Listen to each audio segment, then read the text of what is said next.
keluarga. Ya, begitu Pak Firman. Jadi benefit itu ikuti dulu yang normatif. Setelah itu ikut maunya apa? Perusahaan tuh punya filosofi tadi. Saya pengen benefit buat pekerja. Contoh kalau saya dulu di Chevron, pekerja Chevron baik di Indonesia maupun di Amerika atau global diberikan ya kompensasi di atas rata-rata market gitu.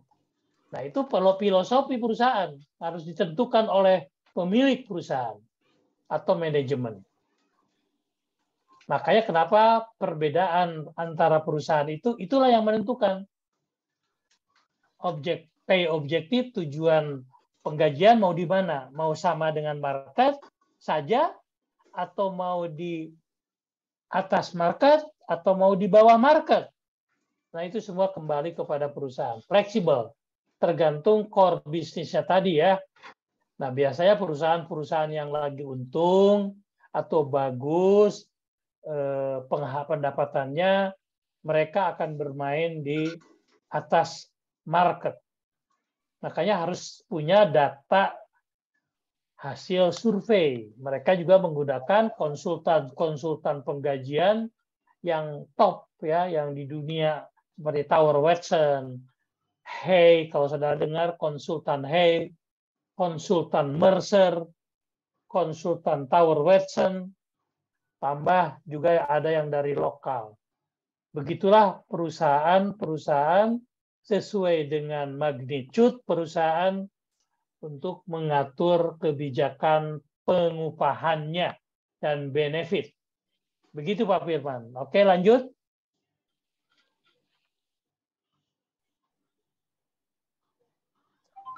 Semoga sudah menjawab ya Mas Firman ya. Sekarang boleh dilanjutkan dengan Mas Lutfi. Tadi Mas Lutfi sudah raise hand, silahkan. Iya Bu. Iya Bu. Apakah suara saya terdengar jelas Bapak Ibu? Jelas Pak. Silakan. Sangat jelas ya. Mohon maaf kalau semisal ada backsound dari belakang suara saya ya. Karena saya kebetulan lagi di luar. Pertama-tama perkenalkan, nama saya Muhammad Uzafandi dari Universitas Dinamika Surabaya. Saya mau bertanya mengenai pengupahan Pak. Nah, ya. Kan yang pengupahan yang di PPT ini kalau saya tangkap dari penjelasan Bapak itu rata-rata di pekerjaan kayak factory, manufaktur, perusahaan besar lah Pak. Nah, yang saya mengamati gini Pak, ada beberapa perusahaan di bidang F&B terutama itu pengupahannya itu tidak bisa stabil gitu Pak, kayak upahannya itu nggak ngawur-ngawur gitu Pak, kayak apa harus segini kalaupun nggak ada target upahnya juga sedikit. Nah itu untuk prosedurnya itu gimana ya Pak ya untuk pengupahan di bidang F&B Pak? Itu aja sih Pak, kayak KB gitu Pak. Ya. Nah tadi kembali tadi saya tegaskan ya. Pertama ini prinsip banget. Setiap siapapun yang mendirikan perusahaan, sudah resmi perusahaan ya, punya pekerja, yang harus dipatuhi pertama kali itu membayarkan pekerja itu minimal upah minimum provinsi. Dan itu berbeda dari provinsi ke provinsi ya, seperti di Jakarta sekarang 4.800.000 per hari. Kalau di Banjarmasin 3.800.000. Kalau di Surabaya mungkin 4 jutaan ya mungkin. Begitu juga di tempat-tempat lain. Jadi itu dulu yang diperhatikan dan itu harus tadi saya bilang compliant, harus dipatuhi. Nah, yang kedua faktor kemampuan perusahaan. Ya. Jadi company affordability bahasa trennya ya, bahasa people management-nya, company affordability. Saya menggaji pekerja kan harus mampu. Nah, kemampuan saya seperti apa? Nah, contoh ya, banyak perusahaan yang dulunya hanya membayarkan upah minimum provinsi, pabrik-pabrik atau restoran. Tapi pada waktu ada COVID, karena tidak menghasilkan, tidak ada pendapatan. Jadi saya tegaskan juga ya, kita menggaji tentu harus punya pendapatan. Saya membayarkan kepada istri saya sekeluarga. Kalau saya tidak punya pendapatan, kan bisa saja istri jadi bekerja, menjadi nol malah kan. Nah, atau saya pendapatannya tuh tadi kembang kempis. Hari ini mungkin saya seperti supir taksi lah ya, hari ini mungkin dapat besar, besok enggak. Nah, jadi mengikuti ritme pendapatannya. Nah, sehingga tidak ada kemampuan yang stabil. Nah, biasanya itu perusahaan-perusahaan yang masih growing, Pak, yang masih menata atau juga terdampak oleh karena COVID ini, jadi tidak ada namanya itu apa, marketnya itu berhenti. Bayangkan aja restoran seperti sebesar apa, contoh ya McDonald, pada waktu COVID kan nggak bisa apa-apa juga. Jadi menurunlah pendapatan itu. Nah, ini banyak KP-KP atau perusahaan-perusahaan yang baru buka, saya kebayang mereka mau bayar seperti apa. Nah, tapi yang paling penting, Pak, itu sah-sah saja. Sepanjang hubungan kerja, kesepakatan dengan pekerja yang bekerja di perusahaan Bapak itu, dia masih mau menerima seperti itu. Itu nggak apa-apa. Jadi saya punya KP nih, lagi dalam kesulitan. Saya bicara sama pekerja saya, ada 4 atau ada 5. Kalau kamu masih mau bekerja di sini, mohon maaf, saya hanya bisa bayar 50% dari gaji. Silahkan, dan karena itu pendapat, silahkan saudara lihat, kita tidak ada pemasukan, tapi saya masih punya tabungan untuk perlindungan ini. Nah, jadi itu semua tergantung kondisi dari perusahaannya, Pak. Makanya tadi ada dari perusahaan kecil sampai yang besar, itu skalanya itu berbeda-beda kebijakan penggajiannya. Ya, jadi di zaman COVID, perusahaan besar pun banyak yang hampir terseok-seok. Makanya banyak yang tidak naik gaji di selama COVID. Termasuk perusahaan yang pernah saya bekerja itu tidak memberikan kenaikan gaji. Udah 2 tahun. Tapi pekerja memahami. Karena pendapatan perusahaan menurun. Jadi tadi harus ada kemampuan, Pak. Jadi kemampuan perusahaan besar, kita boleh dong minta ke perusahaan pendapatannya gede. Masa Pak nggak ada bonus atau nggak ada insentif? Nah, kita boleh bertanya. Tapi pada waktu pahit kita boleh juga bilang ke pekerja. Gitu. Jadi gitu, Pak. Kurang lebih jelas, Pak Lutfi? Iya, Pak, jelas, Pak. Dan yang menarik dari sini tuh tentang UMR atau UMK, Pak. Berarti kan ada aturan mengenai upah minimum provinsi, upah minimum kota kabupaten gitu ya, Pak ya. Ya. Nah, berarti untuk upah minimum ini itu juga berarti hanya berlaku pada perusahaan besar ya, Pak ya.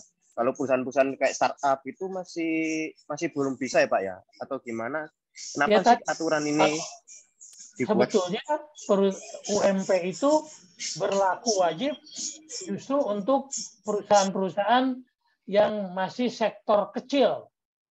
Masih tadi yang masih growing. Kalau yang sektor besar udah di atas upah minimum umumnya, Pak. Nah, kalau seandainya perusahaannya itu tidak mampu, dia juga harus minta izin dari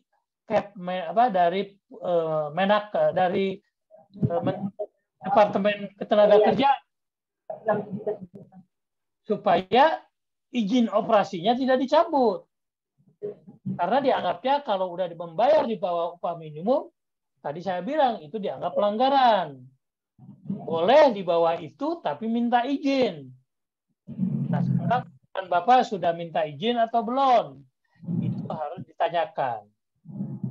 Ya, karena kalau enggak nanti Depnaker bisa datang tiba-tiba mengaudit penegakan hukum. Tapi terus terang memang waktu zaman era COVID ini, waktu zaman COVID kemarin, ya sampai sekarang, tenaga kerja juga, Departemen Tenaga Kerja di luar kemampuannya, Pak. Karena, halo? Bagaimana mau membayar pekerja, pendapatan tidak ada? Nah, jadi, tapi banyak pengusaha yang kecil tadi punya empati, punya moral obligation. Tetap pekerja saya harus ada walaupun tidak bisa dibayar penuh.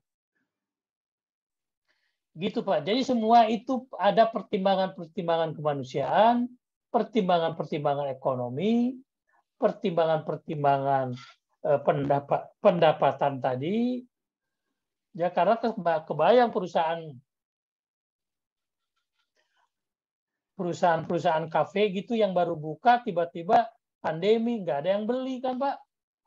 Mereka juga otomatis tidak bisa membayar pekerjanya, juga keluarganya juga dia prihatin kan harus dibayar, harus dinafkahi juga kan. Nah ini semua kembali kepada kita ya. Tapi secara studi saya kasih tahu makanya penggajian ini fleksibel, juga situasional, ya bervariasi. Nah saudara itu harus mencoba membaca peraturan perundang-undang itu wajib Pak. Saya anjurkan kepada mahasiswa ini baca perundang-undangan dulu. Itu yang utama. Nah, nanti pada waktu magang ada kesempatan, coba bandingkan perusahaan di mana saudara magang, kira-kira peraturan perusahaannya seperti apa, bayar gajinya seperti apa, siapa tahu itu menjadi daya tarik. Tapi kalau saya sih bukan saya membesarkan hati, bukan. Tapi saya itu pengalaman kan 30 tahun lah ya. Bekerja di migas itu memang umumnya perusahaan migas itu stabil. Saya aja dari masuk tadi saya bilang sampai 30 tahun itu baik secara karir maupun pendapatan meningkat terus, Pak. Jadi itu yang saya lihat kalau mau bekerja dengan kondisi yang stabil. Tapi banyak juga ya engineer project, mereka kadang-kadang kalau stabil itu dianggapnya monoton. Dia pengen kerja di project. Di project itu 5 tahun, sabetannya bisa tinggi sekali, Pak. Tapi udah gitu dia harus nabung. Karena mungkin setelah 5 tahun, dia bisa juga tidak kerja dulu setahun 2 tahun. Baru ada project lagi. Itulah yang dinamakan pekerja project. Dia sabetannya tinggi. Lebih-lebih kalau yang pergi ke luar negeri, dia bayarannya dolar. Nah, tapi mereka harus tadi Pak harus nabung atau dia buka usaha lain. Nah, banyak perusahaan migas yang bekerja di offshore itu duitnya gede-gede tuh Pak, yang bekerja di tengah laut itu. Nah, nanti mereka itu pulang dari offshore, ya uangnya di samping dikasih kepada keluarga, dia tabungin atau dia buka usaha lain. Seperti beli angkot ya atau apa tuh, akhirnya mereka malah lebih kaya daripada pekerja-pekerja yang tetap di perusahaan itu. Nah itu kan hanya bagaimana kita mengelola kehidupan kita ya, pendapatan kita dikaitkan dengan perusahaan seperti itu Pak. Kemampuan perusahaan. Cukup jelas ya Pak Lutfi? Iya Pak. Sorry ya Pak ya, mungkin saya perpanjang lagi Pak. Ini yang menarik nih Pak. Kan yang kata Bapak ini kan untuk upah minimum itu berlaku untuk perusahaan-perusahaan kecil atau kayak UMKM lah. Nah, itu harus ada ngurus-ngurus suratnya dari Kemenaker atau apa nanti agar usaha itu tidak ditutup itu, Pak. Nah, yang menarik di sini kalau semisal saya ya Pak ya sebagai entrepreneur ya Pak ya. Baru mendirikan usaha, terus habis itu merekrut orang dan kebetulan usaha ini tuh tidak terdaftar di pemerintah dalam bentuk CV, firma maupun apalah, tapi ini hanyalah perusahaan perseorangan dan langsung saya merekrut karyawan dan menggajinya dengan ya seginilah gitu Pak. Itu bagaimana Pak? ibaratnya perusahaannya nggak terdaftar gitu, Pak. Ya, kalau dikembalikan ke istilah hukum, ya, hukum murni perdata, selama tadi saya bilang, kan ini ikatan kerja nih Pak, selama pekerjanya yang Bapak tadi minta sepakat, itu nggak ada masalah Pak. Itulah esensi dari ikatan kerja secara perdata. Nah, tapi kenapa ada? Jadi gini, itu ikatan kerja secara individual ya. Nah, setelah berjalannya waktu, pemerintah itu menertibkan banyak yang sudah maju pun kadang-kadang bermain di situ. Nah, makanya kenapa pemerintah mengeluarkan kebijakan minimal. Itu kebijakan minimal tuh yang saya katakan upah minimum provinsi itu. Yang didasarkan kan perundangan-undangan itu harus hidup yang layak. Ya, keadilan sosial kan. Nah, itu harus hidup yang layak. Yang layak itu bagaimana? Nah, itulah yang dilakukan survei penggajian oleh Dewan Penggajian. Nah, upah minimum itu representasi ya dari minimal untuk kehidupan yang layak tadi. Nah, di bawah itu yang tadi saya bilang kembali kepada ikatan hubungan kerjanya harus selalu ada kesepakatan. Intinya itu, Pak. Jadi bukan maksa.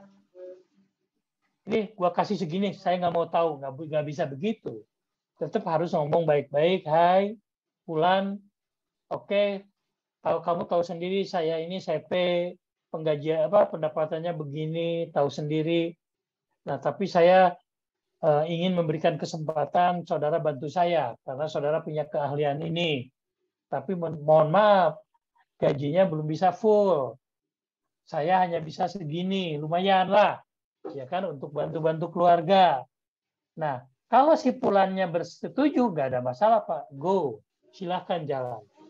Itulah kesepakatan perdata antara para pihak. Jadi saudara harus tahu kesepakatan individu itu nanti meningkat menjadi kebijakan normatif. Karena pemerintah juga jadi itu sifatnya individualistis, situasional. Saya yakin banyak pengusaha-pengusaha yang dari CV menjadi growing, ya meningkat.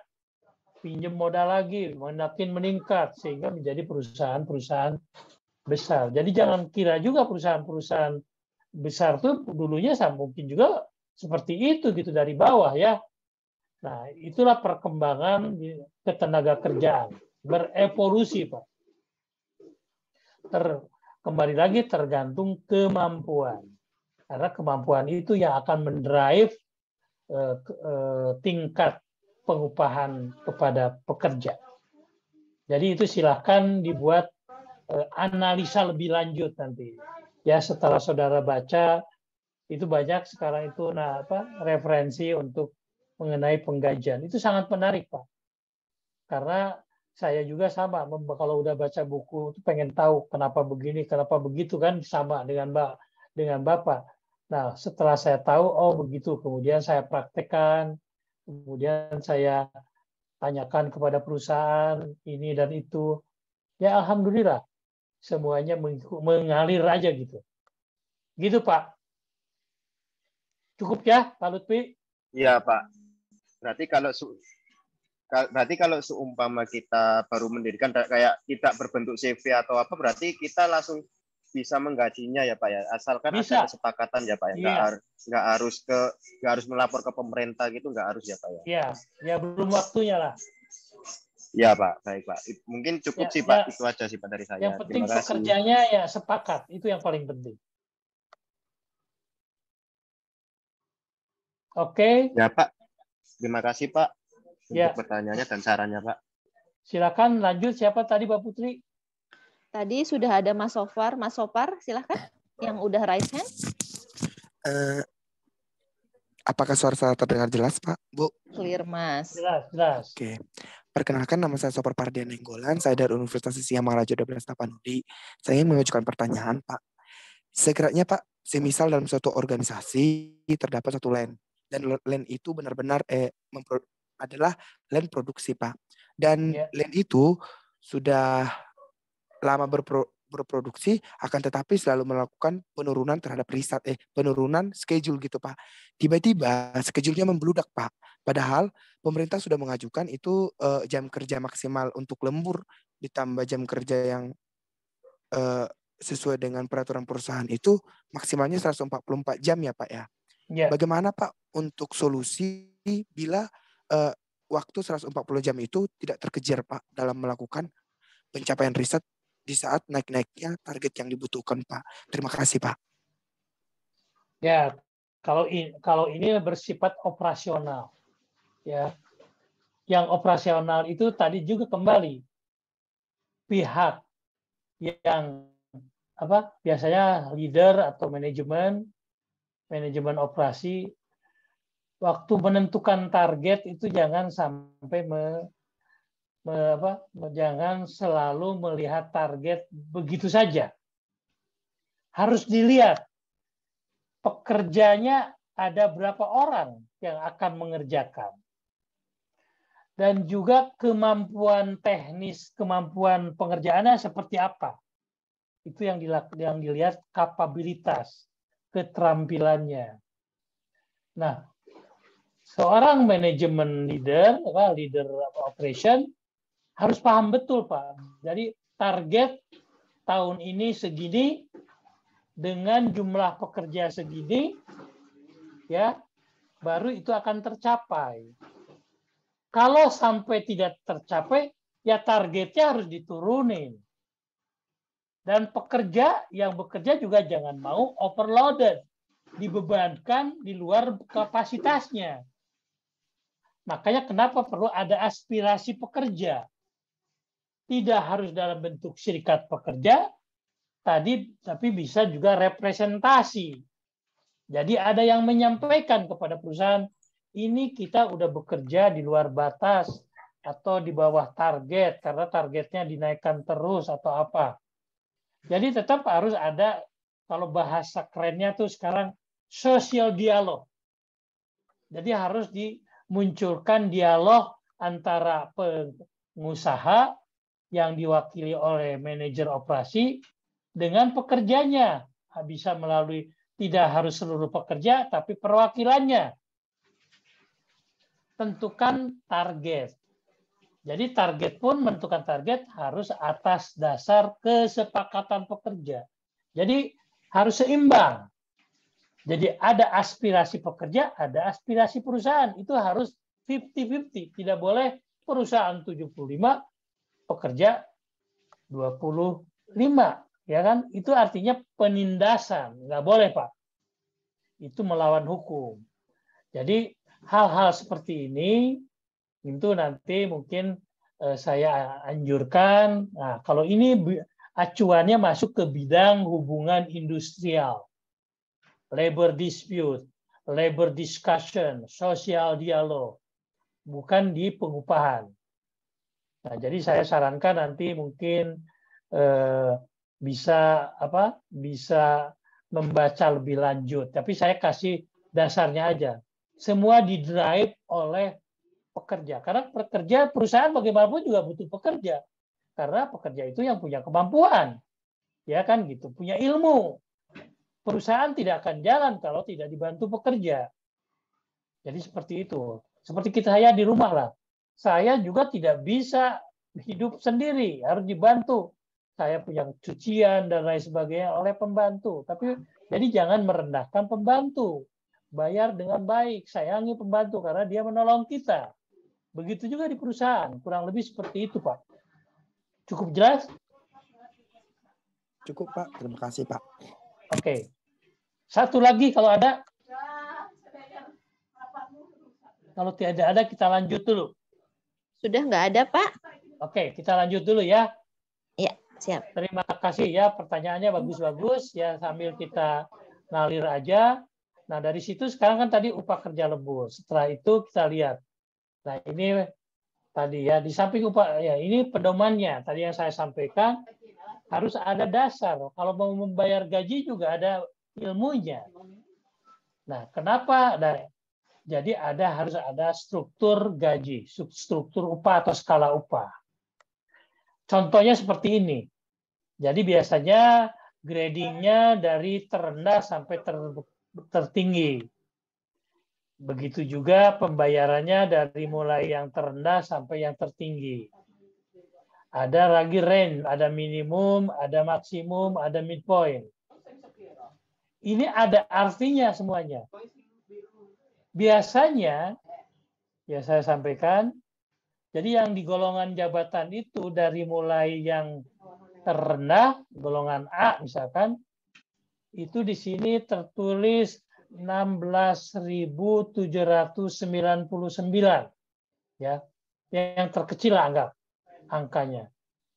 Nah biasanya ini angka upah minimum itu ditaruhnya di sini, atau di bawah itu lagi, tergantung perusahaannya. Ya, kalau perusahaan yang pas-pasan biasanya naruhnya memang minimumnya di sini. Nah disitulah ada skala kan, skala itu untuk mengatur, karena pekerja ini kan bekerja tuh bukan sehari dua hari, ada per tahun kan. Nah kalau orang yang kinerjanya bagus, ya gajinya kan harus naik. Nah gajinya kalau golongan A bisa sampai maksimum. Masa kerjanya tuh biasanya sampai maksimum tuh bisa 2-3 tahun tuh Pak. Gitu, digaji di situ. Golongan A biasanya misalkan contoh labor, helper. B mulai naik ya, itu mungkin mulai ada mekanik atau clerical, ada driver, ada satpam, meningkat terus sampai nanti ke level tertinggi itu manajemen, atau ada juga profesional. Nah ini semua kenapa ada, mungkin saya tidak harus terlalu banyak menjelaskannya, tapi intinya ini pedoman. Pedoman membayar itu ada ilmunya, tidak hanya cukup gaji pokok terus tidak naik-naik. Yang tadi kemarin ditanyakan, ada dinamikanya. Ya, dinamika dari minimum sampai maksimum. Itu ditentukan oleh kinerja. Ya, atau jabatannya naik. Ya, dari A dipromosi ke B atau B dipromosi ke C. Jadi berkaitan dengan evaluasi jabatan. Jabatan juga punya grade ya, tadi punya tingkatan. Ini contoh. Jadi ada golongan jabatannya. Nah, golongan jabatan dibuat untuk menjaga keadilan. Jangan sampai A golongan rendah kok gajinya lebih tinggi dari B.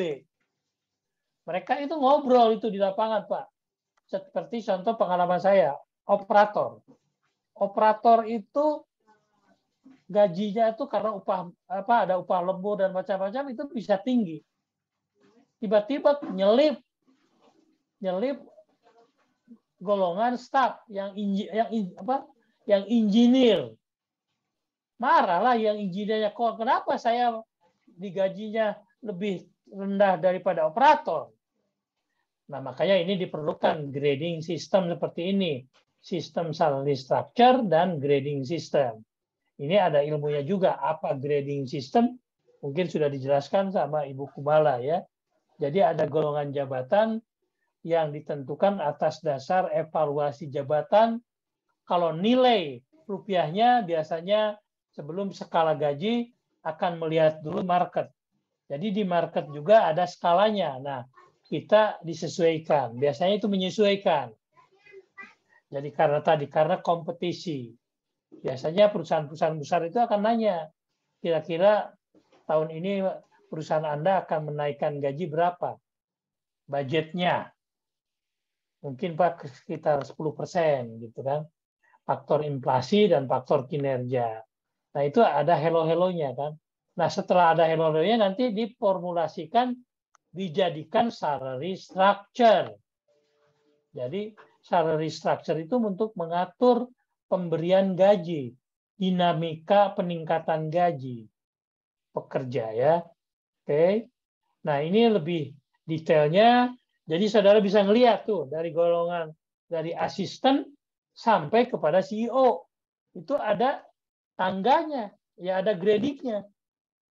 Dari S2, ini hanya istilah aja ya, pembagiannya pegawai biasa. Nah, biasanya pegawai biasa inilah yang diberikan overtime, kerja lembur. Kalau udah mulai golongan E1 ke atas, tidak lagi diberikan lembur karena mereka gajinya sudah dijadikan gajinya besar. Jangan sampai keselip tapi ya itu ada teorinya juga. Nah, jadi pegawai biasa dan pegawai di atasnya. Inilah semuanya. Inilah yang seperti walaupun kita kelihatannya berbeda-beda bertangga-tangga, tapi inilah yang dinamakan fairness.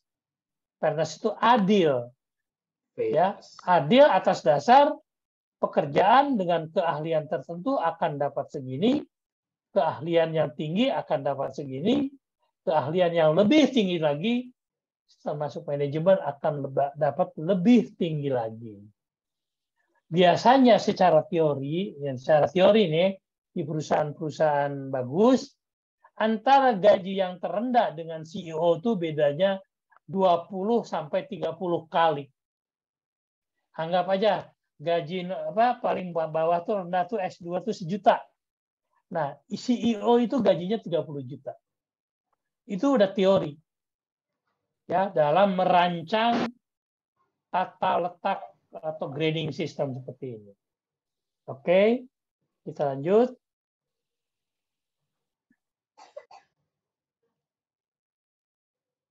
Oke.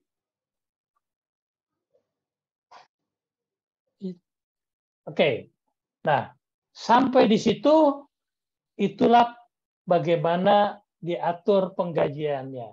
Nah, sekarang kita baru masuk bagaimana melakukan administrasi pembayarannya. Ya. Nah, ini tadi saya bilang ada komponen utama yang tadi itu dalam matriks saya tadi, cakupan penggajian itu kita proses. Inilah yang dinamakan proses proses payroll. Proses pembayaran gaji. Jadi tetap, nah ini biasanya kita memakai Human Resource Information System. Udah pakai digital lah sekarang ini.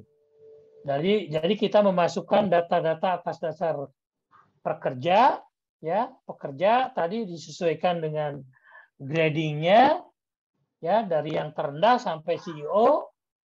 Nah kemudian ditatalah gajinya. Nah, kemudian dimasukkanlah komponen-komponen gajinya yang harus dibayar setiap bulan. Ada juga komponen gaji upah lemburnya.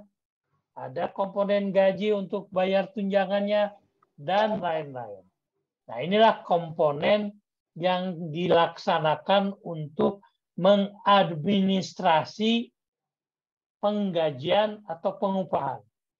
Secara keren biasanya dinamakan payroll administration.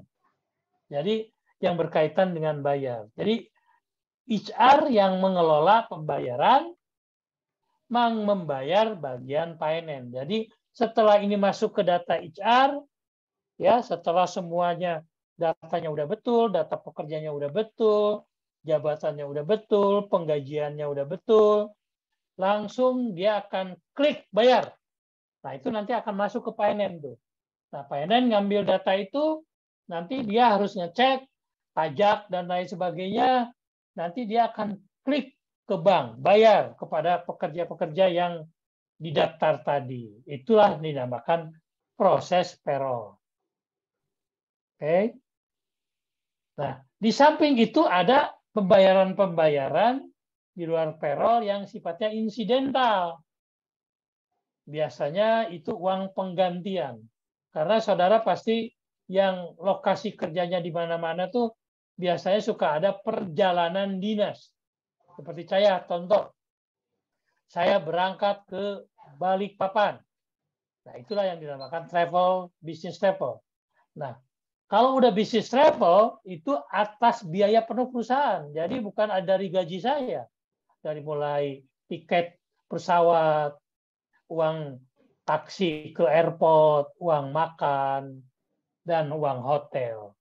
Baru kembali. Nah, itu dinamakan reimbursement dari biaya-biaya yang dikeluarkan untuk perjalanan dinas. Ada pembayaran pesangon. Biasanya orang yang di PHK. Ada kalanya juga orang yang berakhir kerja karena pensiun. Di usia 58 atau 56 bayar pesangon kan gitu. Itu tidak tiap hari kan. Ada penghargaan masa kerja, biasanya orang-orang yang berhenti, yang resign. Ada uang penggantian hak. Ada PKWT. Nah, sekarang ada PKWT, pegawai kontrak ya.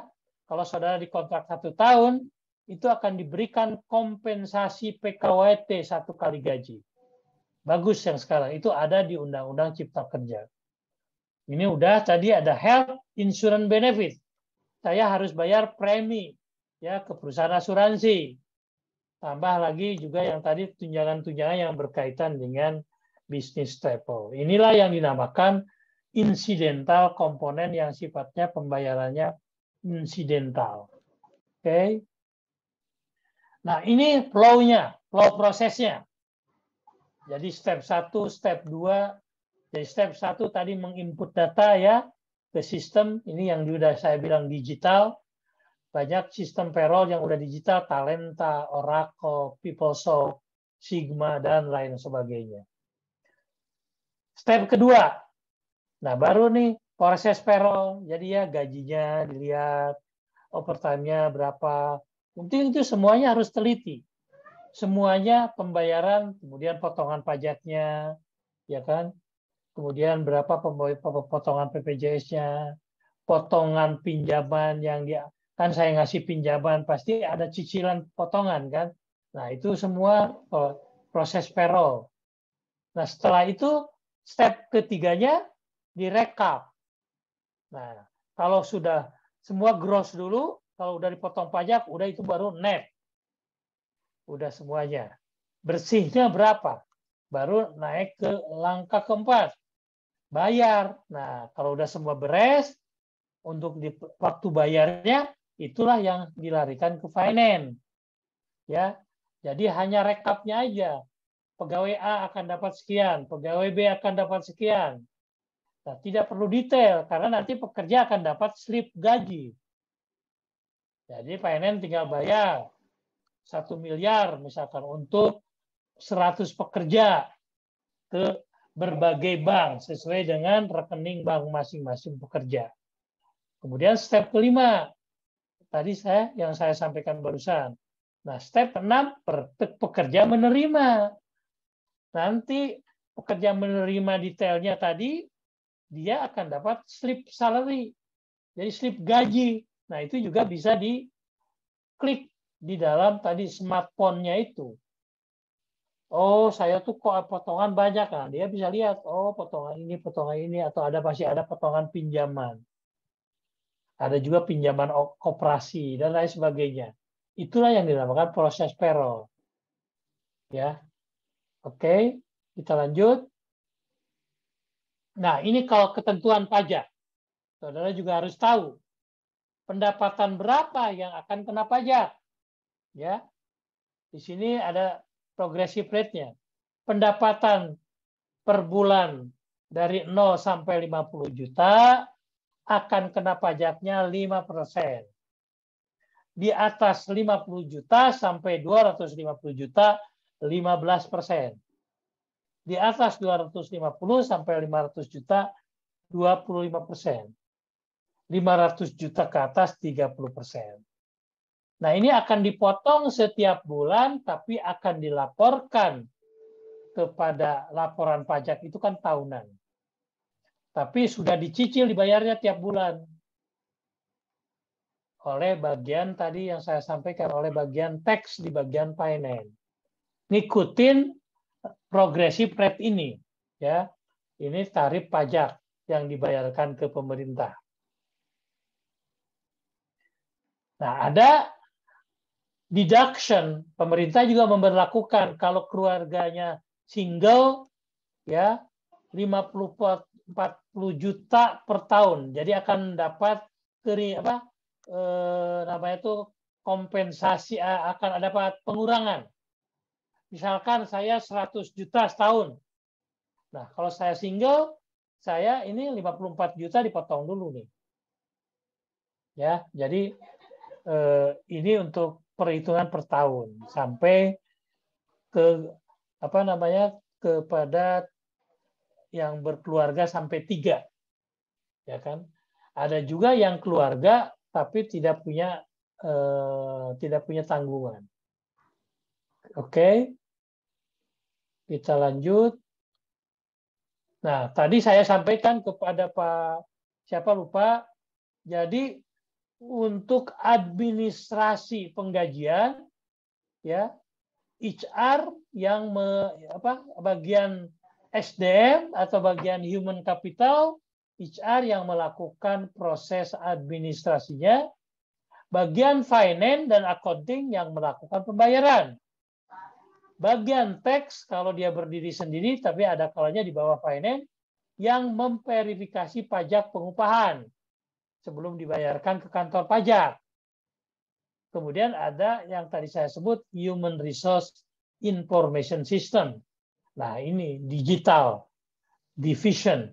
Dialah sekarang pakar-pakar digital ini yang paling banyak dibutuhkan ya, terutama dengan online transaction dengan Grab, ya, Gojek, Bluebird mungkin ya. Nah, mereka harus pakai ini sekarang tuh. Kalau tidak pakai digital, administrasinya masih dihitung secara manual, pasti akan banyak salahnya.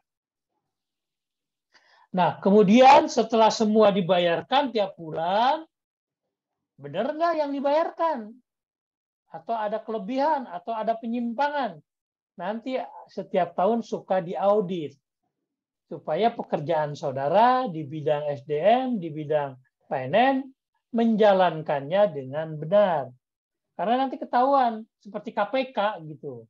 Kalau KPK kan negara, kalau di perusahaan itu auditor. Dia akan melihat siapa yang melakukan pelanggaran. Kalau pelanggarannya sifatnya besar, pasti akan dipecat, kan gitu. Itulah yang dinamakan proses assurance. Jadi tidak hanya sekedar memproses payroll, ada juga proses asurannya. Dan juga akan dilihat tiap tahun bagaimana meningkatkan proses improvement. Karena dengan digital ini sekarang tuh banyak sekali proses improvement ya. Saya aja yang dulunya gaptek, alhamdulillah ya, bisa pelan-pelan bisa ngikutin. Masuk ke payroll bagaimana, saya cari gaji saya hitungin gaji pekerja, bisa itu, ada query-nya ya, atau ada bisa bermanuver. Saya yakin orang-orang digital, kalau saudara juga mahasiswa yang pintar main zaman sekarang, gadget, laptop, pandai-pandai. Saya kasih tahu aja. Saya kecepatan digital teman-teman saudara itu di era milenium ini sangat menakjubkan. Jadi kalau berbicara digital sudah ketinggalan lah generasi saya ini. Tapi kalau secara keilmuan ya mungkin kita masih banyak lebih, karena anak-anak era milenium tuh kadang-kadang nggak sabaran, pengen cepet-cepet aja karena pintar-pintar masalahnya. Ya itulah perkembangan teknologi ya, dan perkembangan kapabilitas. Makanya sekarang tuh udah era kalau ambil disiplin ilmu SDM atau finance, usahakan lengkapi dengan kemampuan digital. Excel mah udah jelas ya, Excel segalanya mah. Udah harus pakai web ya, atau boleh pakai YouTube. Udahlah, itu semuanya digunakan, Pak. Instagram, sosialisasi, sosmed, semuanya itu membantu. Tapi yang positif ya, gitu. Karena peraturan-peraturan tidak harus lagi saya harus mendatang ke daerah-daerah, cukup lewat tadi online. Kalau offline tuh sekarang cukup sekali-kali, tapi juga harus. Karena kadang-kadang hubungan silaturahmi itu lebih baik langsung bertemu. Kalau hubungan dengan online kurang greget gitu ya. Karena saya pengen mengetahui bagaimana empati atau bagaimana sharing dengan pekerja secara baik. Oke. Nah, ini yang mungkin saya akan masuk ke nanti setelah ini baru kita tanya jawab contoh-contoh. Nah, contoh yang saya sebutkan ini tadi contoh payroll yang dipotong pajak tadi ya. Gitu. Jadi sini berdasarkan ada gaji, kemudian ada ada allowance ya, ada salary, anggap 10 juta, ada tunjangan ya. Di sini tunjangannya mungkin kosong, saya akan ngajak kosongkan karena tidak diberikan, THR juga tidak ada, tapi ada deduction. BPJS company. Jadi ini total allowance ya, ini ada total allowance 500.000. Jadi total per bulannya deduct 1,5 juta lah kurang lebih ya. Nah, nanti di sini ada potongan tadi. Potongan yang terkait dengan PPh 21. Ya, ini sebanyak tadi total deduction-nya 239.000.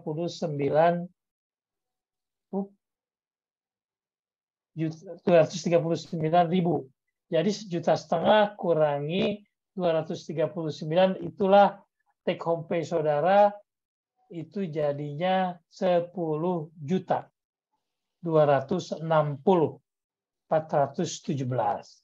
Jadi ini udah bersih nih, udah dipotong pajak. Oke. Kemudian di sini yang ada di human resource tadi information system. Nah, tadi ada nama pekerja, posisinya apa, bagian apa, gitu kan. Kemudian dihitung tuh, dicatat gajinya sekian, tunjangannya sekian, tunjangan makan sekian, ya. Semua. Sampai nanti dihitung grand totalnya berapa untuk keperluan budget biasanya. Inilah yang dibayarkan oleh perusahaan setiap bulan. Jadi payroll sheet ini ya untuk dokumen kerjanya ini yang diperiksa nanti oleh audit. Bayarnya benar atau salah. Contoh. Kemudian ini juga contoh tadi ada pemotongan, ada PPh. Jadi semuanya ini memakai digital. Ya, memakai information system. Pakai aplikasi ya. Nah, di sini semua. Jadi sekarang tuh enak, kalau dulu saya ngitung sendiri manual. Kalau sekarang udah pakai ginian, jadi cepat sekali orang yang bekerja di bagian payroll nih. Nah, ini secara detail semuanya nih. Pekerja full name namanya Agus, ini di perusahaan tertentu ya. Nah, ini gajinya berapa, ini semua ya tinggi dihitung. Semua yang hitung bagian payroll dan berdasarkan udah diprogram. Ya, udah ada sistemnya. Hitung sendirilah. Nah, ini kertas kerja kalau bayar pajak. Ya. Jadi Jakarta, kemudian Banjarmasin, kemudian Kota Baru. Jakarta gross-nya berapa, PPh potongannya berapa, kemudian nanti kita laporkan ke bagian pajak. Oke. Nah, itulah namanya tuh materi saya malam ini, dan mangga kita untuk berdiskusi atau ngobrol atau ada yang mau ditanyakan lagi supaya lebih jelas. Silakan sebelum nanti ada tugas. Oke, silakan. Ya, silakan Mbak Siti untuk on mic, Mbak. Iya, terima kasih Bu untuk kesempatan bertanya. Apakah suara saya terdengar dengan jelas? Terdengar jelas sekali. Oh ya, izin bertanya Pak. Tadi kan di slide Bapak itu ada tentang PPh 21. Nah, itu tuh contohnya itu kayak pendapatan itu pendapatan 50 juta itu per bulan dengan presentasi pajaknya 15% atau bagaimana ya Pak? Terus itu pembayarannya itu untuk PPh 21 per bulan kah atau per tahun Pak? Terima kasih, itu aja Pak. Jadi PPh 21 itu pajak penghasilan itu secara akumulatif dilaporkannya ya itu setiap tahun. Jadi tapi supaya tidak supaya tertib administrasi diatur, dicicil setiap bulan, diperkirakan setiap bulan, mengacu kepada yang tadi ya rumus tadi. Jadi setiap bulan, misalkan contoh sekarang gaji saya 10 juta misalkan tadi. Nah nanti saya akan mengikuti berapa pajaknya per bulannya. Nanti itu akan diakumulasikan di Desember. Berapa total penghasilan saja setahun, ya. Kemudian berapa total pajak yang harus dibayarkan ke perusahaan, dipotong dan disetorkan kepada negara. Jadi itu sifatnya tahunan. Itu yang sifatnya korporat, tax yang langsung dipotong. Karena aturannya gini, sebetulnya bayar pajak itu tanggung jawab masyarakat, tanggung jawab saudara-saudara secara rakyat, tanggung jawabnya gitu ya, yang sudah punya penghasilan seperti itu. Nah, tapi supaya di perusahaan dipermudah, perusahaan boleh motong, diberikan hak memotong. Di samping perusahaan juga harus bayar pajak, tapi yang sifatnya pekerja, perusahaan punya hak menarik. Karena pekerja kalau dibebani suruh motong-motong sendiri, pasti kan untuk laporan setiap tahun aja males kan gitu Pak. Dengan nomor pajak itu. Dikaitkan dengan nomor pajak saudara, nanti perusahaan akan membayarkan ke pajak. Nanti saudara sendiri atau saya sendiri harus melaporkan pajak itu setiap tahun, biasanya di bulan Maret April gitu ya. Nanti saya akan dapat tuh tadi bukti pembayaran ini, kita harus masukkan kepada formulir laporan pajak yang sesuai dengan NPWP, nomor pajak. Karena nanti nomor pajak itu akan jadi acuan yang disesuaikan dengan KTP. Jadi tidak ada yang bisa bebas dari potongan pajak. Karena ini untuk kemakmuran bangsa juga ya, membantu kita punya penghasilan kita ya yang dikelola oleh negara. Itu kembali itu fungsi bernegara, fungsi pemerintahan. Jadi yang tadi saya sampaikan, nah ini per tahun ya. Jadi per tahunnya itu 54 juta per tahun untuk yang tenaga kerja yang tidak punya yang single. Itu dapat potongan. Ini kalau ini bukan dipotong, dapat keringanan. Ya, yang dari pemerintah. Jadi kalau pendapatan saya berapa, kurangi dulu 54 juta baru dipotong pajaknya. Kalau pendapatannya 60 juta misalkan yang 58 juta ini akan dipotongnya berapa tadi? Itu akan misalkan lupa ya. Tadi 100 juta. Nah, kemudian ini 58 juta itu angka pengurang setahun untuk yang tidak kena pajak. Saya lupa. Ini tunjangan jumlah yang tidak kena pajak 54 juta per tahun untuk single, untuk keluarga satu 58.500.000 dan ini biasanya direview berkala oleh pemerintah. Yang paling besar itu anak 3 ya dengan istri 1 jadi 4 jadi 67.500.000 per tahun pengurang yang tidak akan kena pajak. Gitu. Cukup jelas? Nah, Iya, kalau ini jelas. kenapa? Iya, untuk yang tadi dijelaskan Pak, jelas Pak. Ya, oke. Terima kasih. Jadi nanti saudara bisa lebih detail lagi, bagusnya masuk kepada ketentuan PPh 21. Itu ada aturannya, tapi yang saya ambil di sini yang sudah disamerikan, direkap aja, dan ini yang dilakukan setiap bulan. Kalau bagian payroll itu akan menghitung gaji saudara dulu, ya per bulannya berapa, nanti diakumulasi gross selama 1 tahun, dikurangi nanti dengan dengan tadi yang tidak kena pajak. Setelah itu baru yang dikenakan pajaknya, itu yang dibayarkan ke pemerintah.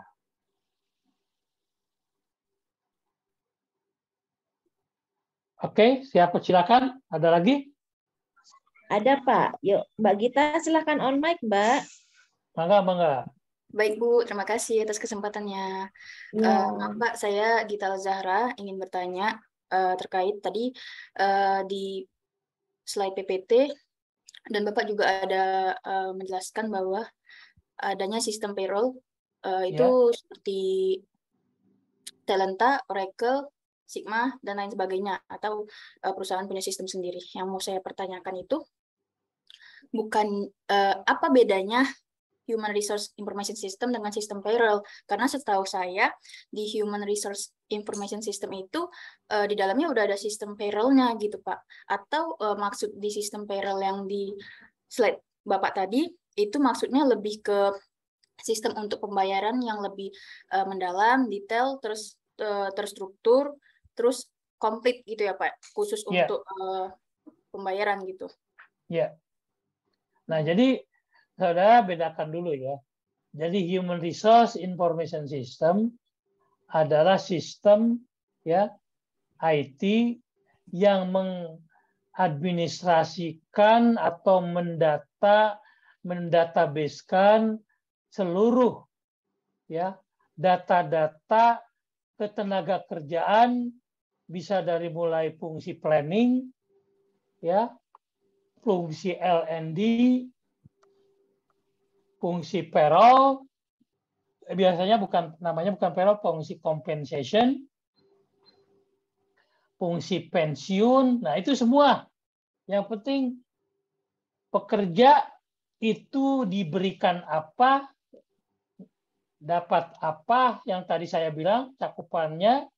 Kemudian ada fungsi lain ya. Pekerja itu ada training kan, mungkin trainingnya tuh kemana-mana kan harus dicatat tuh.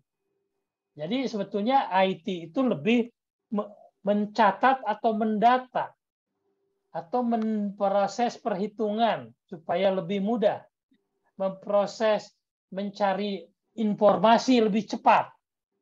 Itulah yang dinamakan Human Resource Information System. Jadi sistem ini mencakup seluruh fungsi SDM. Payroll bagian dari salah satu menu yang ada di Human Resource Information System tadi. Nah, tinggal membuka menu payroll. Nah, orang payroll atau bagian remunerasi, nanti dia akan bekerjanya setiap bulan di payroll ini. Karena harus bayar gaji tiap bulan.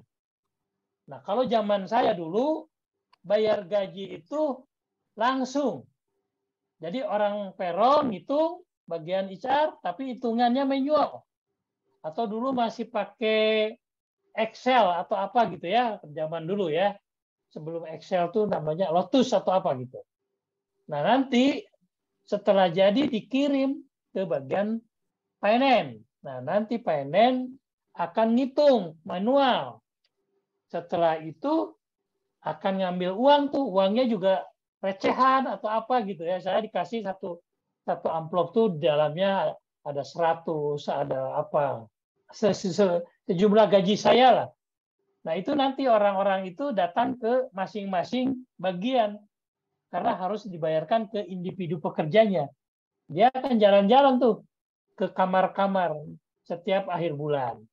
Nah, sekarang dengan teknologi IT itu semua sekarang udah cukup, klik-klik aja, udah cukup. Seperti saudara kalau mau pesan taksi, klik, taksinya udah selesai, bayarnya juga pakai QR atau pakai OPPO dan lain sebagainya, kan gitu. Nah kalau dulu kan manual. Nah ini semua diberlakukan di dalam sistem human resource supaya mudah diproses, mudah diakses oleh pekerja, karena nanti itu tidak perlu lagi berkomunikasi dengan pekerja. Silakan pekerja seperti saya, kalau ATM banking misalkan, saya tinggal masuk ke BCA, saya lihat saldo saya berapa, kan gitu. Nah itu teknologi semua, digital tadi yang saya sebut. Itulah yang dinamakan Human Resource Information System, dan payroll salah satu menu. Di luar itu masih ada yang lain. Gitu, Pak. Jadi hanya partikel kecil aja payroll itu. Karena human resource tadi kan cukup besar kan, yang saya sharing tadi. Cukup jelas, Pak? Cukup jelas, Pak, karena saya pernah ada matkul MSDM dan saya coba HRIS ini, di dalamnya udah ada payroll-nya gitu. Jadi saya bingung gitu kan tadi. Tapi setelah Bapak jelasin saya sudah paham. Terima kasih, Pak. Ya. Nah, tadi kan ada contoh-contoh yang saya berikan, itu kalau di print out, itulah hard copy-nya itu seperti itu. Dan itu semua ada di dalam sistem tadi IT. Digital payroll lah gitu ya, kalau saya namakan sekarang. Semua kan serba memudahkan, bukan mempersulit. Karena sekarang dengan sistem IT tadi, ya di payroll itu kalau dulu mungkin saya tuh punya tenaga kerja tuh bisa 5 sampai 6 orang. Kalau sekarang mungkin cukup 1-2 orang. Nah itu efisiensinya ada di situ. Tapi beli sistemnya juga mahal.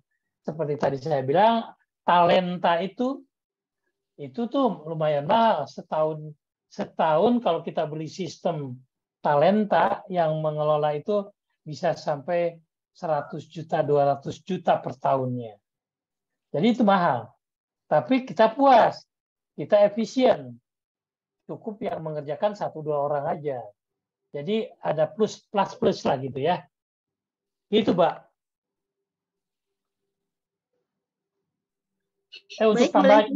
Untuk sedikit tambahan informasi. Di samping payroll, finance juga tadi punya sistem juga. Ada yang dinamakan SAP misalkan. Jadi sekarang itu teknologi itu sudah menyentuh seluruh fungsi. Ya, seluruh fungsi yang ada di perusahaan. Gitu. Oke, silakan lanjut. Ya, selanjutnya dengan Mas Lutfi yang sudah raise hand untuk on mic, Mas.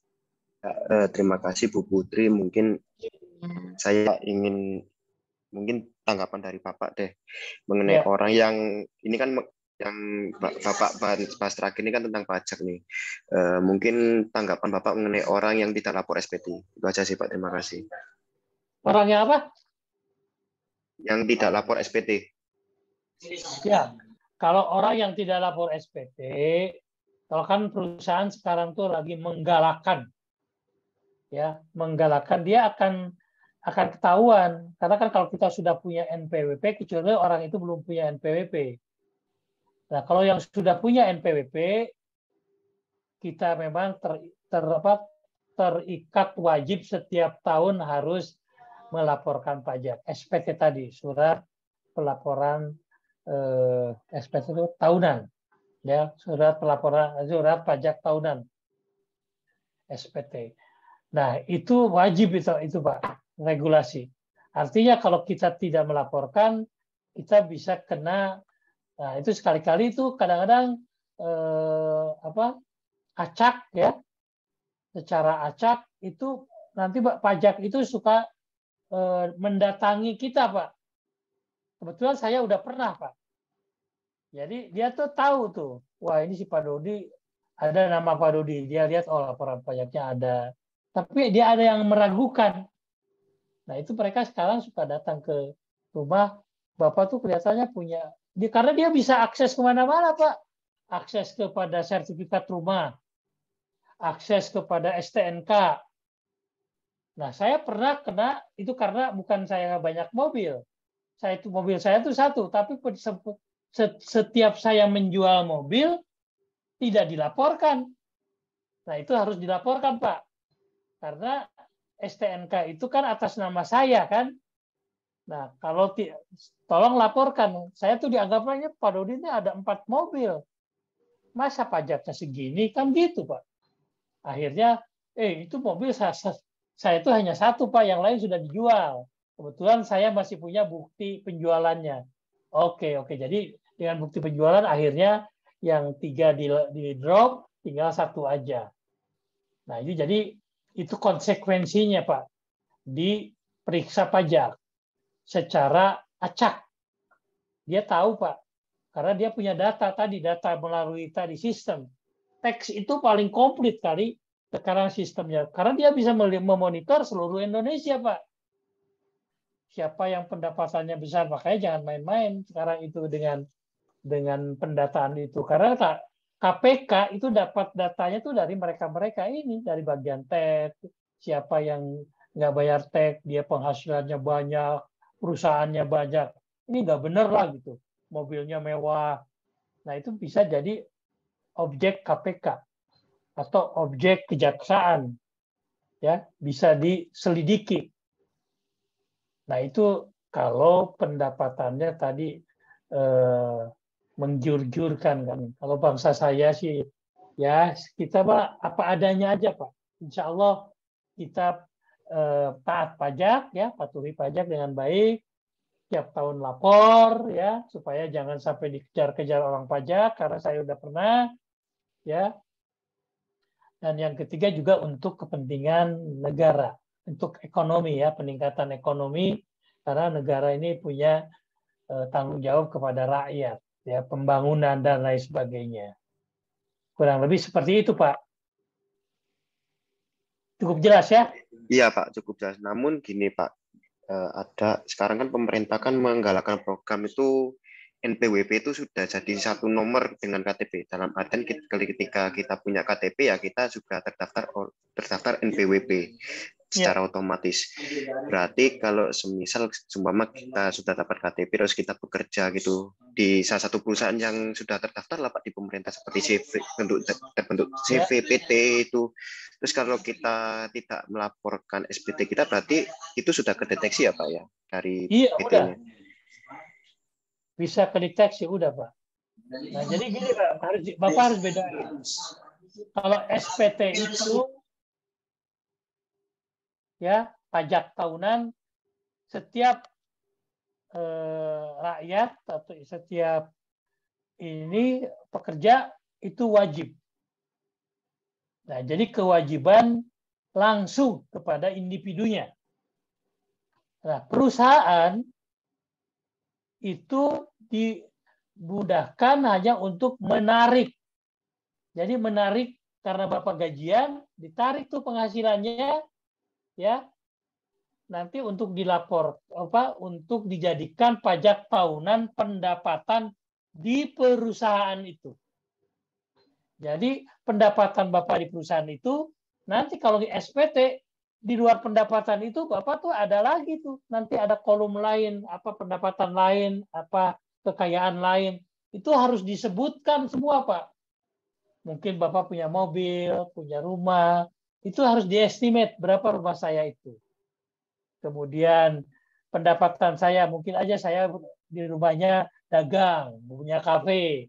Nah, itu harus dilaporkan juga Pak pendapatan itu. Simpel sebetulnya kalau sudah ngikutin ya buat estimasi aja. Nah, nanti dilaporkan secara tahunan dengan baik. Insya Allah bagian kalau kita sudah memenuhi syarat itu data kita akan tercantum di perusahaan di pemerintah. Jadi data Bapak, nomor Bapak, NPWP Bapak, penghasilan Bapak setahun, kekayaan Bapak apa aja, itu semua sudah tercatat. Jadi jangan bermain-main di pelanggaran pajak. Saya sarankan. Tapi kalau Ya, itu tinggal saudara melihat aja. Kecuali yang udah diberikan keringanan itu orang yang sudah pensiun. Yang udah pensiun boleh tidak melaporkan pajak tahunan, tapi ada syarat yang harus diisi. Nah, itu keringanan. Karena kan kalau orang udah pensiun kan tidak punya pendapatan gitu, Pak. Jelas, Pak? Halo? Halo? Halo Pak, ya cukup jelas kok Pak. Oke. Cukup jelas. Terima kasih Bapak. Oke, waktunya tinggal sedikit lagi. Kalau masih ada yang mau nanya, silakan satu orang lagi. Ya, satu orang lagi, Pak Dodi dari Ya. Mas Mamat. Pak, mau bertanya, apakah payroll sendiri punya kekurangan? Kalau ada, apa kekurangannya, Pak? Payroll sendiri, istilahnya kalau payroll itu intinya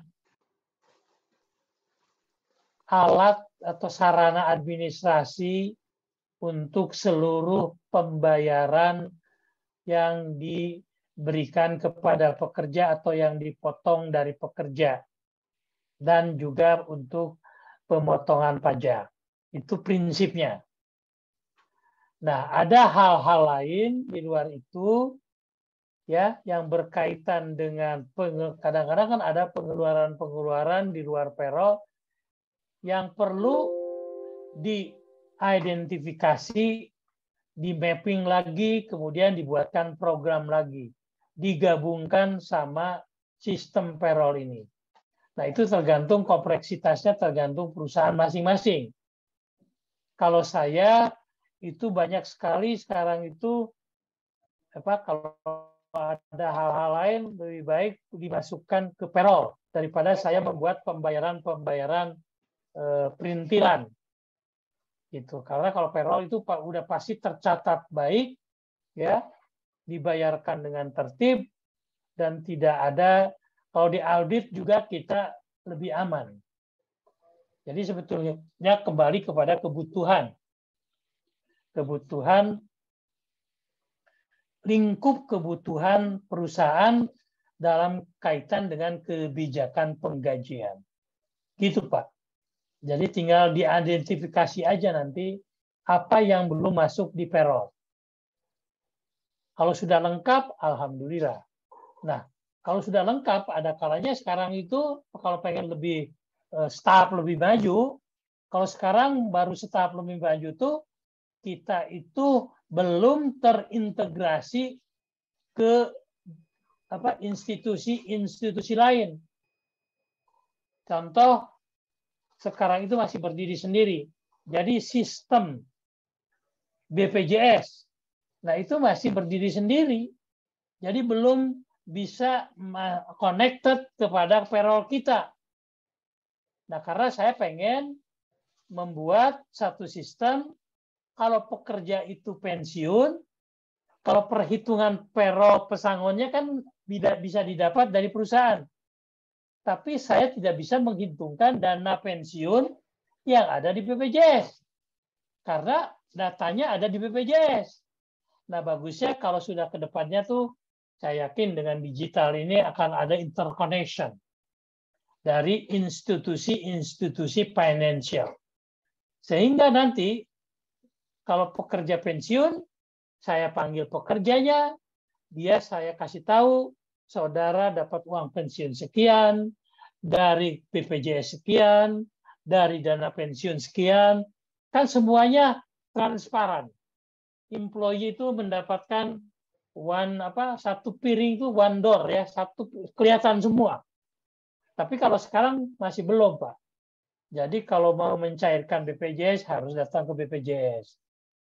Ya, nanti itu bisa online sebetulnya, seperti kita ke perbankan aja, karena itu uang kita. Nah, jadi pekerja bisa tinggal ngeklik aja selama persyaratannya sudah dipenuhi. Itu Pak, kurang lebih tambahan-tambahan yang harus dicari sendiri sesuai dengan kebutuhan dari perusahaan itu sendiri dan juga komunikasi dengan pekerja.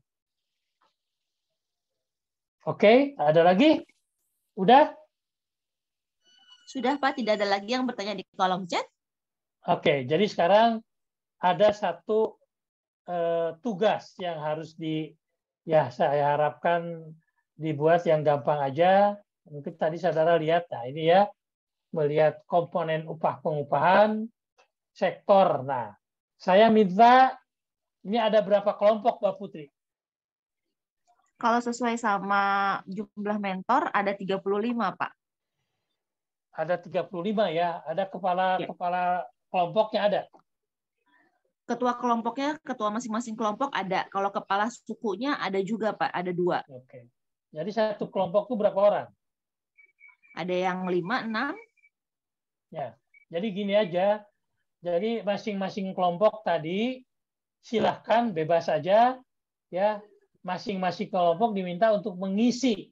Nah, ini saya kosongkan kan komponen-komponennya, mengisi komponen-komponen pengupahan atas dasar sistem pengupahan yang tadi saya sampaikan di BUMN seperti Telkom, PLN, Garuda, PNS, dan juga migas, ada Pertamina ya, atau perusahaan minyak lain. Itu mah enggak kalau bisa diakses. Saya yakin sekarang dengan web itu biasanya mereka sudah punya data-data ini. Nah, masing-masing kelompok pilih satu perusahaan dari 3 jenis sektor di atas. Cukup satu aja, satu kelompok, satu perusahaan. Kemudian nanti analisa dari komponen-komponen ini apa aja yang dibayarkan di perusahaan itu. Contoh kalau tadi yang saya share tadi kan di seluruh industri. Ada gaji pokok, ada THRK, itu pasti yang wajib. Nah, tunjangannya apa aja? Karena ada berbeda satu perusahaan dengan perusahaan lain. Nah, tinggal dimasukkan di yang saya kosongkan ini, ya, sesuai dengan data-data yang teman-teman nanti akan dapatkan dari perusahaan-perusahaan yang menjadi sumber informasinya. Nah, kemudian nanti diserahkan ke komite genik, ke Mbak Putri nanti penyerahannya bagaimana teknisnya. Ya, jadi saya kasih yang mudah-mudahan insya Allah tinggal saudara misalkan ambil contoh kalau tahu Pertamina misalkan. Ya, minta informasi untuk tadi secara kelompok, tanyakan aja pasti gaji pokok, dapatnya ini, nggak usah detail gajinya. Saya tidak perlu menanyakan gajinya berapa, 1 juta, 2 juta, enggak. Yang penting gaji pokok, bayar THRK, bayar tunjangannya, tadi tunjangan tetap tuh ada transport, ada rumah, ada tunjangan ada tunjangan makan, tunjangan kehadiran, macam-macam. Silahkan dimasukkan ke dalam kolom-kolom yang sudah saya sediakan. Insya Allah kerjanya tidak susah. Tinggal mencari informasi aja dan kalau punya relasi, saya yakin para mahasiswa ini pinter kalau mencari informasi ya. Demikian tugas yang dari saya dan ini merupakan akhir dari slide saya. Jadi semua materi dalam 2 malam ini saya sudah share kepada semuanya. Mudah-mudahan membawa manfaat. Dan kalau ada hal-hal yang kurang berkenan, saya mohon maaf. Kalau ada hal-hal yang mau ditanyakan, pengen tahu lebih lanjut, silahkan atau monggo hubungi saya. Nanti Bu Putri bisa tanyakan nomor HP-nya berapa. Saya welcome ya. Kalau saya ada waktu kosong, saudara telepon, saudara WhatsApp, insya Allah saya akan respon. Kita berbagi ilmu dan lain sebagainya, atau mungkin juga saya akan minta informasi dari teman-teman di lain waktu. Demikian Bu Putri dan teman-teman semua yang saya cintai. Assalamualaikum warahmatullahi wabarakatuh. Waalaikumsalam warahmatullahi Maaf, wabarakatuh. Bapak. Warahmatullahi Deadline-nya wabarakatuh. sampai kapan, Pak? Kenapa? Deadline tugasnya sampai kapan? Mungkin nanti Bu Putri bisa dikasih deadline-nya 2 minggu atau Oke, siap. 2 silakan. minggu ya, Pak? Baik, Ya. baik. Ya, baik. Terima kasih, Bapak. Sama-sama. Bapak. Baik, terima kasih banyak Pak Dodi. Oke. Saya haturkan wabillahi taufiq wal hidayah. Wassalamualaikum warahmatullahi wabarakatuh. Selamat malam semuanya. Waalaikumsalam. Warahmatullahi Terima kasih semuanya. wabarakatuh. Terima kasih. Selamat beristirahat. Iya. Terima kasih, Selamat Pak. beristirahat. Terima kasih, Pak. Ya. Assalamualaikum.